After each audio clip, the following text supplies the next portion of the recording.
Okay, welcome to lecture 2 of the series. Today we're going to talk about some things that really fit into how you connect STEM with the rest of the world. We'll also talk about how you represent numbers that are very different from one another. We'll talk about properties, and we'll do that in the context of history, and hopefully there's some things you may be able to use with your class here as well, and we'll work that into a learning exercise also. So the first slide, again, hopefully you know how to get in touch with me, and you will be doing so soon. And here's what we're going to do today. One of the things that has really hit pretty hard in the model curriculum and the standards and benchmarks is the idea of materials properties. And again, properties, I think you know, there's intrinsic properties and extrinsic properties. Extrinsic properties we think of as being something that depends on how much there might be of something, how many pounds of something there might be. Intrinsic properties are what's the nature of matter, nature of materials, and that's what we usually focus on as technical people. And we'll get into that, and that'll be a theme we hit several times. What we really want to do also in this is talk about how we might measure and report and be quantitative about these properties. The other thing that I'm going to use mostly as a hook that's not in the standard is how these things have changed over time, how they've been made available over time. And that also gives you a nice hook to talk about where the STEM careers might be in this. You can also think this has enabled new devices, how this has enhanced the human experience. And then the other thing we're going to start doing is start building a mathematical toolbox through this and show some relevance to technology. So we're going to use logarithmic scales to talk about how we can talk about properties over huge ranges. And those are the objectives that will be in this lecture. Also towards the end, I will try to show exactly where this fits in the curriculum and standards and so forth. So that's basically what we want to.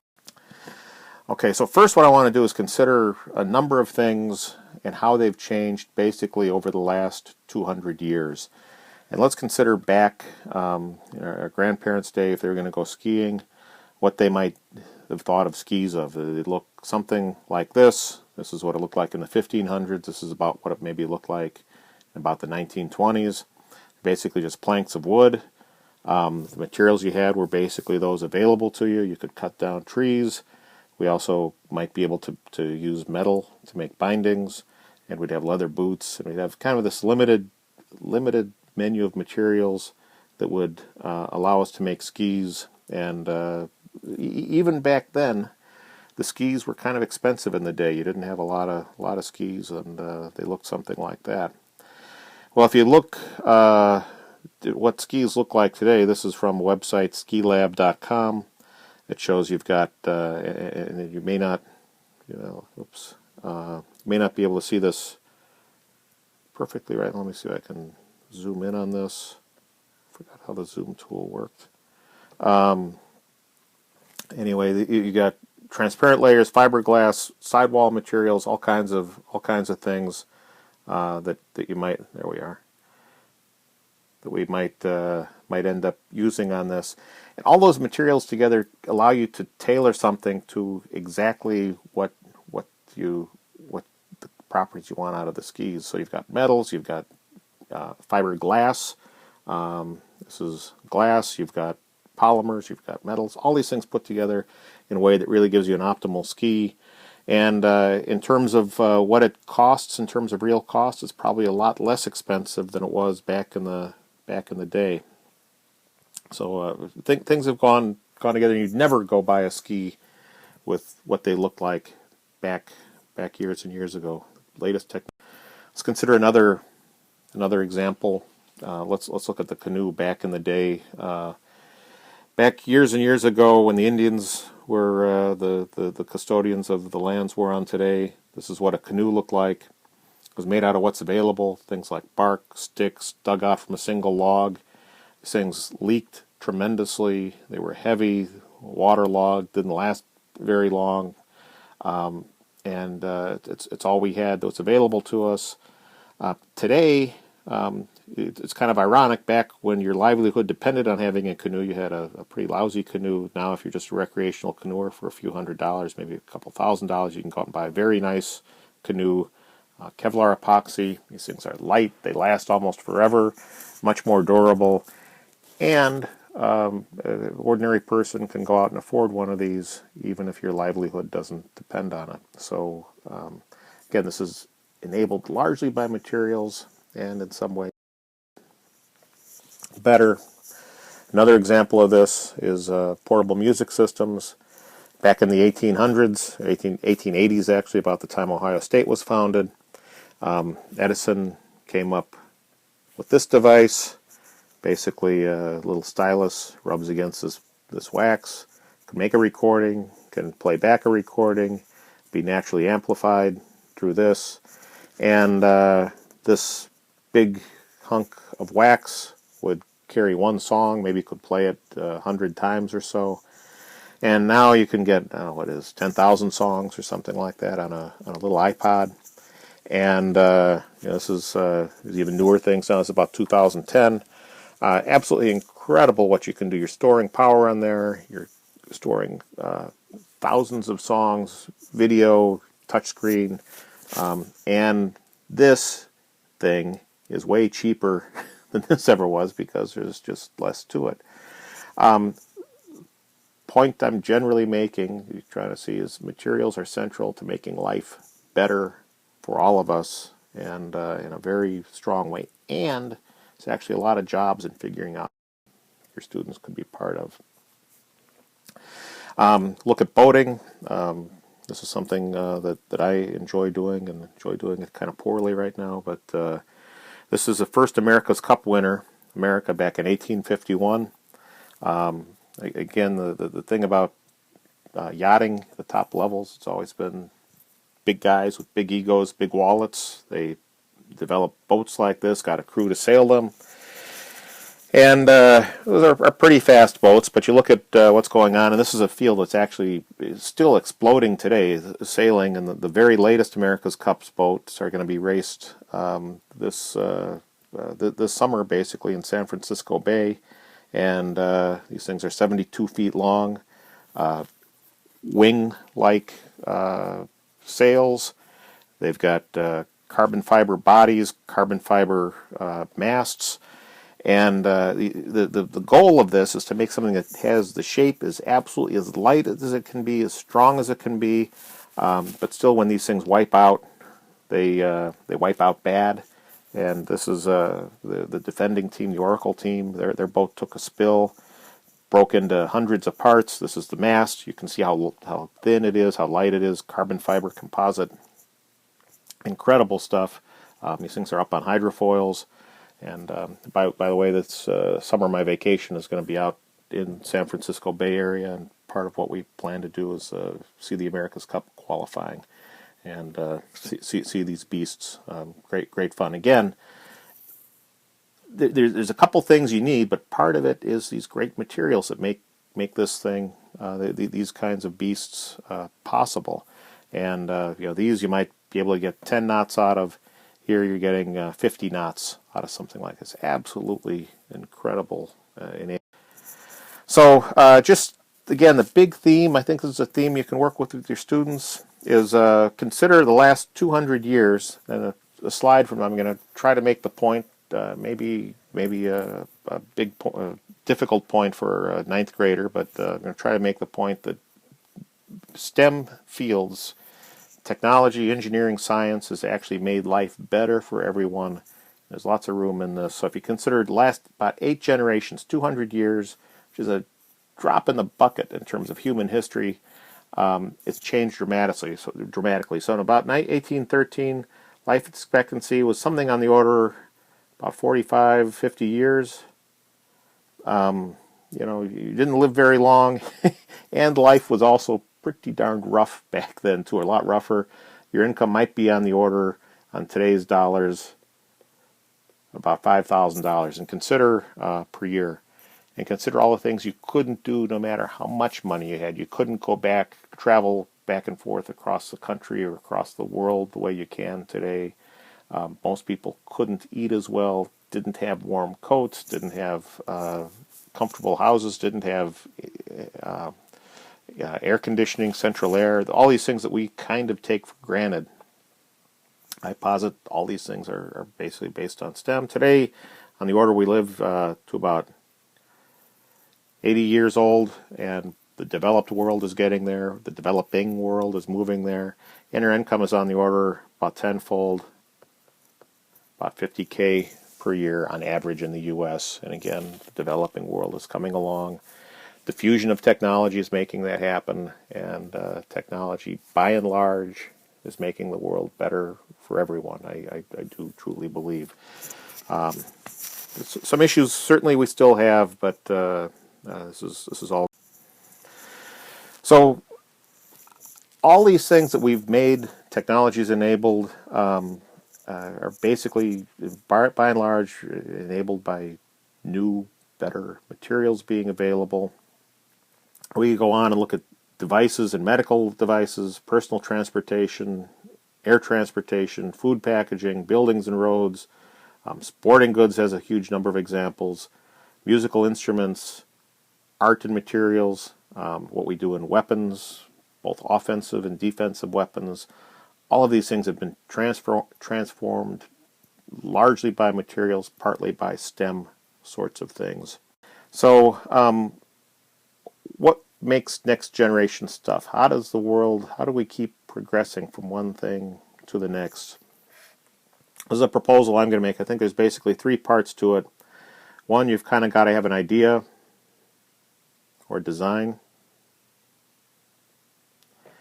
For example, we all know how we might be able, and I apologize, I thought I'd do this on my other computer where I can write more easily, but it doesn't work quite as nicely as it does.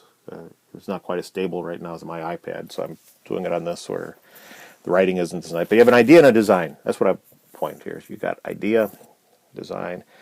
We all know if you look into like jet engines or internal combustion engines, if you can run them hotter, if you can burn your fuel hotter, you can actually make them more efficient. But we can only burn things so hot or the materials will melt, and that's actually a big limit in things like jet engines.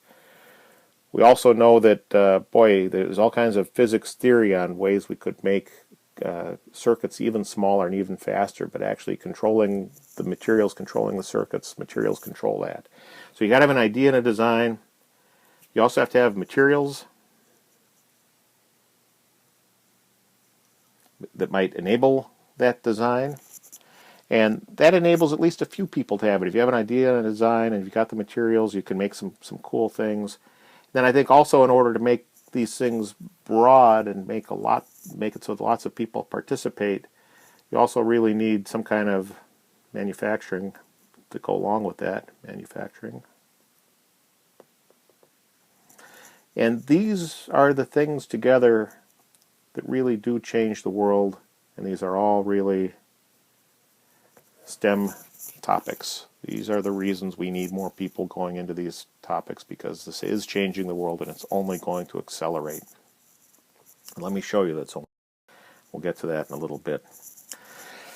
So what I want to do is something that may not be covered in math that I'm going to use in this series a little bit is logarithmic thinking. And the reason we use logarithmic thinking is that we often have to compare things that are broadly different from one another. In material science, we go from atoms to automobiles to bridges.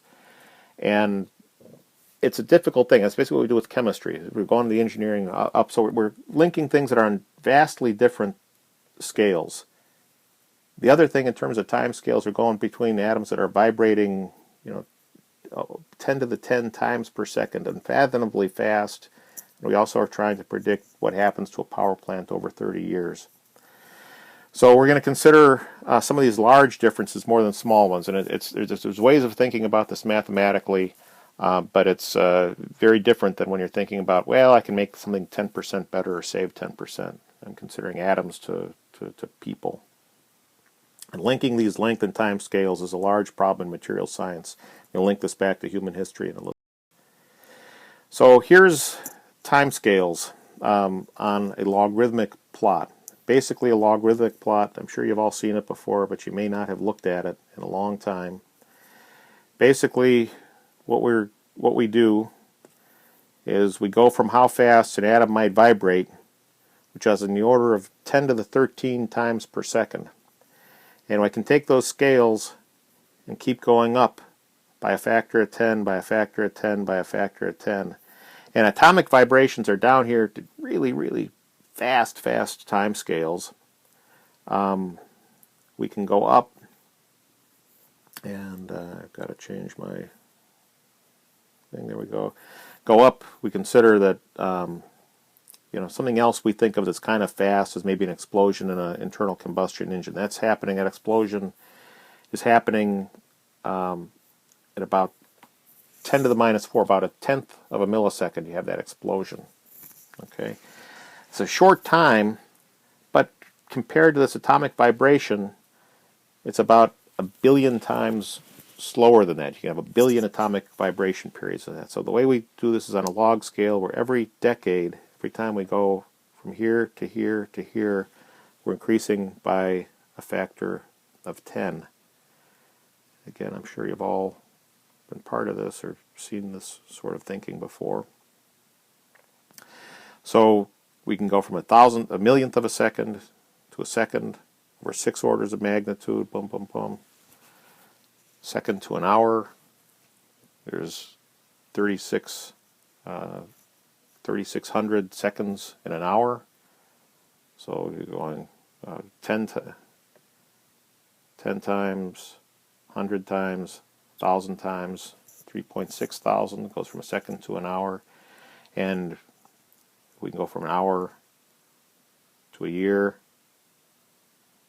Again, there's a lot of hours in a year. We can put those together. And this is the way we can link these scales, is by basically using this logarithmic approach. Okay, and time scales is a little hard to see. Maybe length scales is a little easier. Again, let's just start maybe at about an atomic spacing. Atomic spacing is on the order about 2.5 angstroms. An angstrom is 10 to the minus 10 inches. Atomic repeat distances are down there about 2.5 angstroms. Materials, we get all these interesting things that happen at these very small length scales. We get these clusters that make aluminum alloys strong. Those are about 100 atoms across. And then there's several hundred times larger than that. We get to typical metal crystal diameters. So we have these little particles within crystals that are made up of atoms. And then those atoms basically get cast into a piece of metal that might be the size of a hand. Those hands get put together into an airplane. And we think about this logarithmically. Again, big orders of magnitude differences between size of atoms and size of buildings and so forth. So again, I'm not going to get into the math of this, but just recognize there's this logarithmic way of thinking, and we'll use this a couple ways, a couple slides from now. So this is partly taking this logarithmic business and linking it to human experience. This comes from Ray Kurzweil, who's kind of a geek's geek. He talks about this thing called the singularity. He's a genius from early on. When he was about 13 years old, he made reading machines for the blind that could actually optically scan a book, figure out what the letters were, turn those into words. Made music systems, did all kinds of really, really cool stuff. He wrote this book called The Singularity is Near, and he puts a vision of history in this that I think is absolutely brilliant. And he uses these log scales, and what he does is has in here years prior to the present, how long ago something happened, and then time from one event on this plot to the next. And I'm going to zoom in on this and make it hopefully a little more readable. And so what he says is life happened about 10 to the 10 years ago. So about 1 billion years ago, life started happening on Earth. Life was really simple back then. And it took, going from life that were just single amoebas, single cells, it took something on the order of 10 to the 9 years from life forming to the time we had multicellular was about 1 billion years also. It took a long time to make the first multicellular organism. Then it took, things were moving very slowly. Again, it took on the order of 100,000 years to go from there to mammals. It took on the order of 10 million years or so to get from mammals to Homo-like things, ape-like creatures. And this was all happening 100 million or so years ago. Homo sapiens, things are still moving slowly. Homo sapiens didn't happen until about 1 million years ago. But about 1 million years ago, we're starting to get something that looked like humans. And on the order of, let's see here, 10,000 years ago, we started making art in early cities. Really very, in this kind of framework, very recent. Our thinking, the way we think about living life with our plus or minus 10% or a couple of years here and there, it's a long, long time ago, but in terms of human history, not that long ago.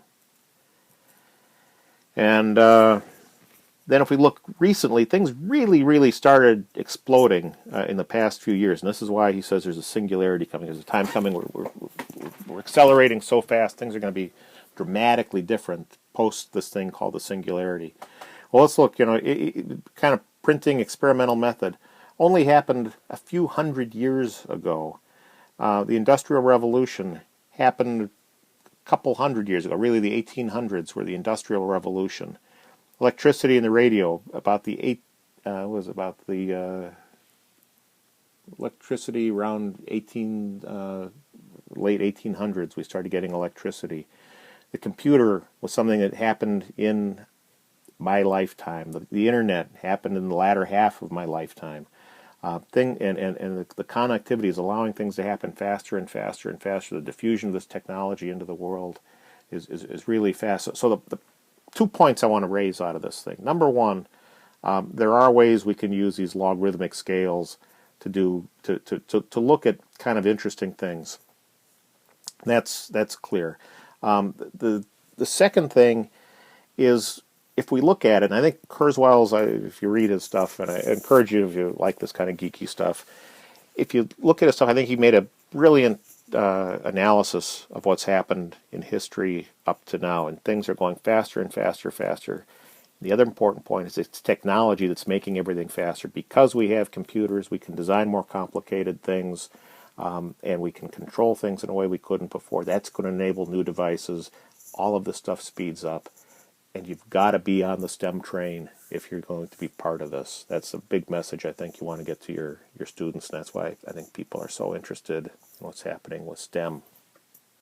As well, and again, logs are part of that. So now, what I want to do is change to really stuff that's a little bit closer to what's on the standards and benchmarks. And this is the idea of properties, materials properties, and what is a property. And we're going to be quantitative about properties, and this is really core to actually what is in the 9th grade physical science benchmarks. Property is defined as a characteristic of a sample or matter that's fixed by its state. So its state being its temperature, for example, or its state could be the phase that it's in and so forth. But it's a characteristic of a sample. So it's a pretty broad thing. Again, there's intrinsic properties and extrinsic properties, and we're really going to be interested in the intrinsic properties, what a material is all about. So example, hydrogen gas has given density and energy at 1 atmosphere and 25 degrees C. So density is a property, energy is a property, and this is the state, the 1 atmosphere and 25 degrees C that hydrogen might be in. And this is a chemistry example.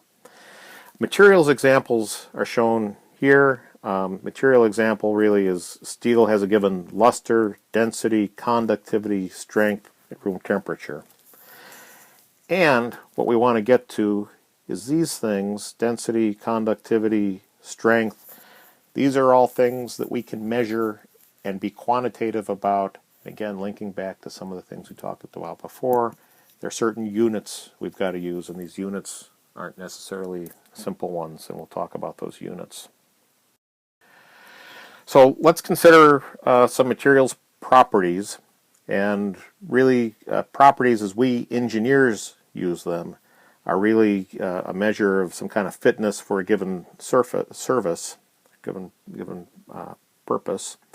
So, if we're trying to make a musical instrument, we care about its acoustic properties. Does it damp? Does it vibrate? Vibration frequency would be, acoustic vibration frequency would be sort of an extrinsic property, depends on the size and shape of something. But strength is a mechanical property. Atomic things we might care about, reactivity, chemical, electrical properties. Ohm's law is a big part of ninth grade standards. That's resistivity is an important electrical property.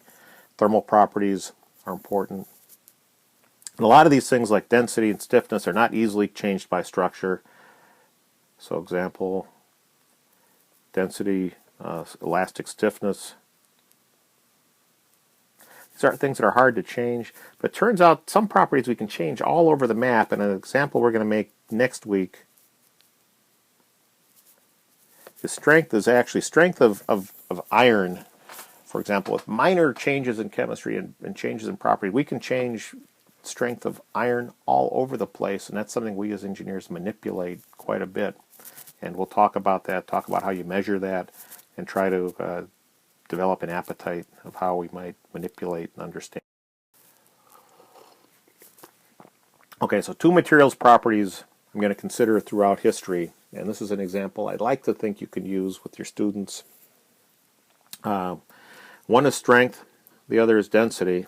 And strength, what is strength? Let's think about this mathematically. Well, first of all, strength, and next week's unit we're going to look at this directly, is if you've got something, imagine I got a bar of something, I can take this and I can pull on it.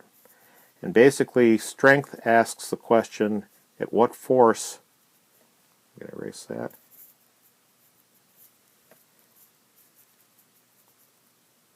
at what force will I cause that thing to fail? Okay, so that's really a important question. And strength is really, of this, looks like an extrinsic property. It depends in particular on what the cross-section is. If I'm pulling it that way, if I have a bigger cross-section of a wire that's twice as big in diameter, I'd expect it to be twice the force to break it. So the way we do strength is look at force, and force, by the way, is one of those things that's strongly in the ninth grade benchmarks. We really want to understand what force is. And we are going to do that. We're going to support that through all this material science stuff. Force, and to make it intrinsic, is force over area, where that's the area we're talking about, and this is the force we're talking about. And then together, those things give me strength, or really stress, and the stress at which something fails is really the strength. The stress at failure is really the strength. Next week we're going to deal with that in some depth. So generally what we like are materials that are strong. Stronger is generally better. Okay. So that's strength, force per area, and if we want to put units on this, usually we do pounds.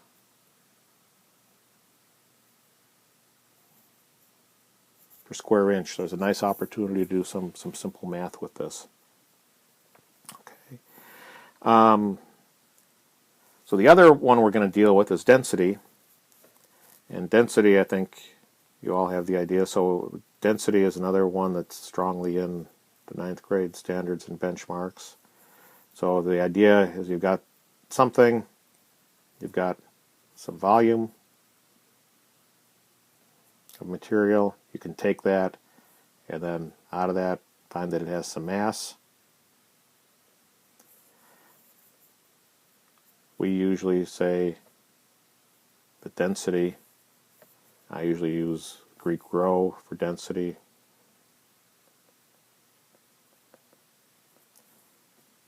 is equal to mass per volume. That's density there.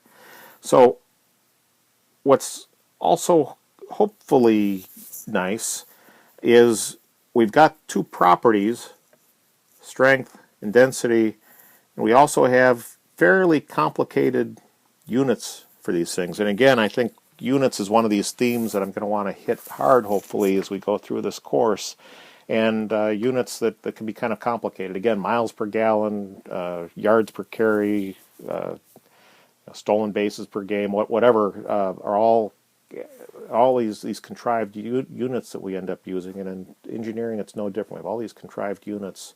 Strength and density have complicated units, and these, again, I think give you a really good platform for demonstrating exactly what these are by demonstration in experiential activities, and then using them to do calculations and so forth. So for now, what I want to do is not get into the math part of it. We're going to do that later, but take strength and density and use some really nice plots were developed by Mike Ashby, who's a professor, done some incredible work, and show how that these things have changed over the years. So again, looking way back in history, we used whatever materials we could find. That's what we did. We basically did that. And again, I'm going to put two things together. One is what materials were around, and then follow what these things have become called Ashby plots, where he's got strength, again on a logarithmic scale, and MPa, this is the unit it's in, and MPa is 10 to the 6 newtons per meter squared. And that's what an MPa is. It's a megapascal. 1 pascal is a force of a unit over 1 meter squared. And a pascal is a really small number. A newton, going back to the man it was named for, is basically about the force that an apple exerts on the earth due to gravity, sliced over a meter. So imagine slicing up an apple over 1 meter. That's a pascal. 1 pascal is really small. If you've got 1 million apples over a meter, that becomes fairly big. So strength is going down here from really weak things, 0.1 megapascal, to really strong things. Again, logarithmic scale. So going 10 times, another 10 times, another 10 times, etc. So some of your weaker materials down here are things like cork. And if you look at something like oak here, oak is about 10 times stronger, 100 times stronger, more than 100 times stronger than cork. And if you compare something like balsa to wrought iron is about 10 times stronger. And these are things that we could kind of make or find back in the early days, back 50 BC, when we were running around in animal pelts. And you can see there's big density differences in these things too. Cork is a fairly light material. Cork famously floats. And again, these ceramics are about 10 times denser. Metals are about 3 or 4 times denser than ceramics. So the nice thing about these logarithmic scales, we can put these really different quantities all on a nice graph. And you can also see what's available. So when we were running around hunting and gathering, you could see the kinds of materials that were available to us.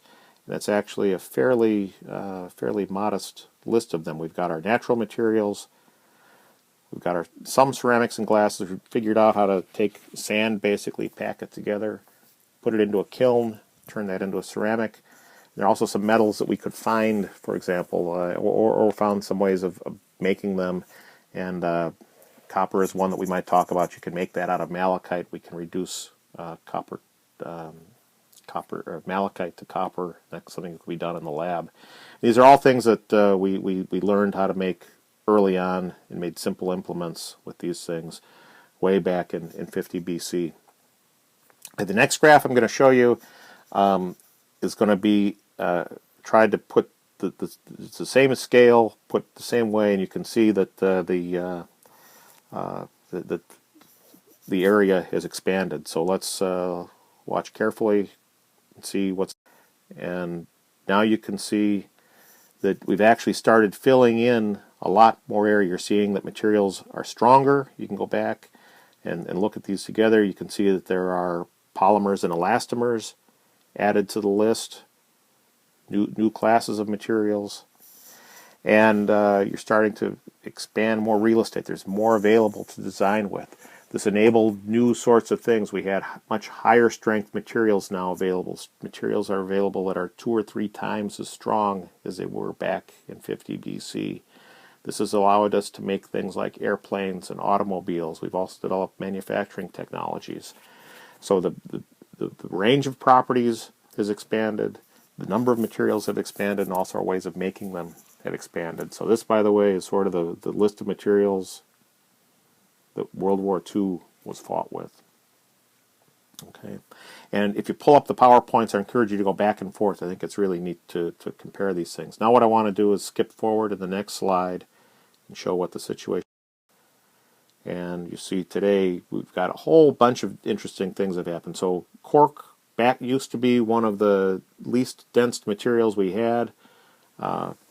Cork still sat here. Now we've got all these foams. We've got some really interesting properties out of foam.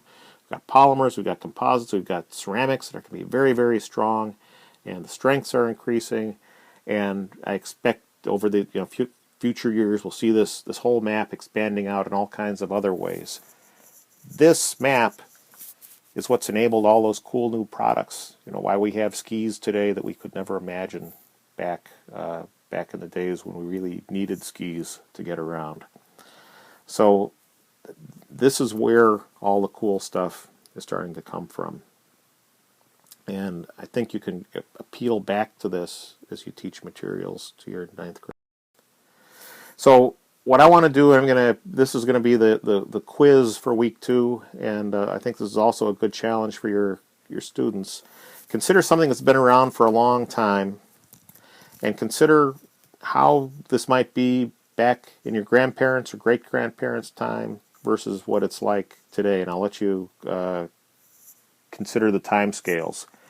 And I think in almost every case, you'll find whatever exists today is better, cheaper, longer lasting, more functional, and you can discuss how materials that are available has affected the evolution of that thing. In your case, for teachers, I think this can be very brief and very simple, but I think this is actually a good thought-provoking exercise. And you can think about all of the skills that were required over the years to go from what was to what is, and you might imagine what these things are going to look like 1 or 2 generations from now. So I do also want to tell you how this fits into 9th grade physical science and the timeline. So there's really 2 places this hits. One is really in the nature of science, and that's important. And a lot of this is how STEM works and all of that. The other part that this really hits is we look at classification of matter in the chemistry part. There's quite a bit that they expect in the subtopic of structure and properties of matter. This is a major part of what's expected at the 9th grade. Then in particular, there's with respect to the periodic table and so forth, they want to quantify matter, quantify properties. All of that fits into here, and we're going to talk a lot about properties of both single-phase materials, mixtures, compounds, all of that, and we're going to get more into depth.